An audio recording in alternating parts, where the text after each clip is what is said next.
അപ്പൊ ഒരു കെട്ടിടത്തിന്റെ മേലെ നിന്ന് താഴെ വീഴുന്ന ഒരു 5ാം നിലയിൽ 6ാം നിലയിൽ നിന്നൊക്കെ വീഴുന്ന സമയത്ത് കറക്റ്റ് ആയിട്ട് ഈ ബെഡിൽ തന്നെ വീഴണം. അത് അവിടെ നമ്മൾ ബെഡ് ഉപയോഗിക്കാതെ കുറച്ച് കാർട്ടൂൺ ബോക്സ്, റോപ്പിന്റെ ഒരു ഹോൾഡിംഗ് ഒക്കെ നമ്മൾ ചെയ്യും. എന്നിട്ടാണ് നമ്മൾ ചെയ്യുക. അപ്പോൾ എന്ന് പറഞ്ഞാൽ നമ്മുടെ എനർജി താഴത്തുനിന്ന് ഡൈവേർട്ട് ചെയ്തിട്ട് എനർജിനെ നമ്മൾ ഡയറക്റ്റ് ഒന്ന് അടിക്കുമ്പോഴാണ് നമുക്ക് പരിക്ക് പറ്റുക. ആ പരിക്കിന് ഇല്ലാതിരിക്കാനുള്ള സേഫ്റ്റി മെഷർമെന്റ് നമ്മൾ എടുക്കും.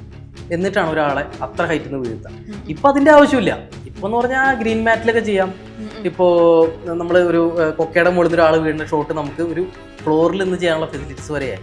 പക്ഷെ ആ ഫ്ലോറിൽ നമ്മൾ തന്നെയായിരിക്കും റോപ്പിൽ ഹോൾഡ് ചെയ്തിട്ട് സേഫ്റ്റി. ഇപ്പം എത്ര നില എന്നുള്ളത് നമുക്ക് കൂട്ടാൻ പറ്റും. അങ്ങനത്തെ ഒരു ഓപ്ഷൻസ് വന്നു. ഹൈറ്റ് കൂട്ടാൻ പറ്റുന്നൊരു പരിപാടിയൊക്കെ വന്നു.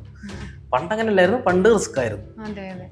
പണ്ട് അങ്ങനെ ചാടുന്ന സമയത്ത് അങ്ങനെ പരിക്ക് പറ്റിയിട്ട് അങ്ങനെ ആരെങ്കിലും ഒക്കെ അറിയോ? ഒരുപാട് പേരുണ്ട്. അതിപ്പോൾ ചെന്നൈയിലെ ഇപ്പോൾ ഈ അടുത്തൊരു ഇന്റർവ്യൂ കണ്ടിട്ടുണ്ടായിരുന്നു. ആ ചെന്നൈ യൂണിയനിൽ നോക്കിക്കഴിഞ്ഞാൽ ഒരുപാട് പേരെ ഫോട്ടോ തന്നെ വെച്ചിട്ടുണ്ട് ഇങ്ങനെ മരിച്ചവർ. അന്നെന്ന് പറഞ്ഞു കഴിഞ്ഞാൽ ഈ പറഞ്ഞ പോലെ ഫെസിലിറ്റീസ് ഇല്ല. ഇത് ചെയ്യുക ഡൂ ഓർ ഡൈ എന്ന് പറഞ്ഞൊരു ആക്ഷൻ ഹോസ്പിറ്റൽ എന്ന് പറഞ്ഞൊരു അവസ്ഥയ്ക്കായിരുന്നു നമ്മുടെ കാലഘട്ടത്തിൽ. പക്ഷെ ഇപ്പോൾ അങ്ങനെയല്ല. ഭയങ്കരമായിട്ടുള്ള സേഫ്റ്റി വന്നിട്ടുണ്ട്. എന്നാലും റിസ്ക്കാണ്.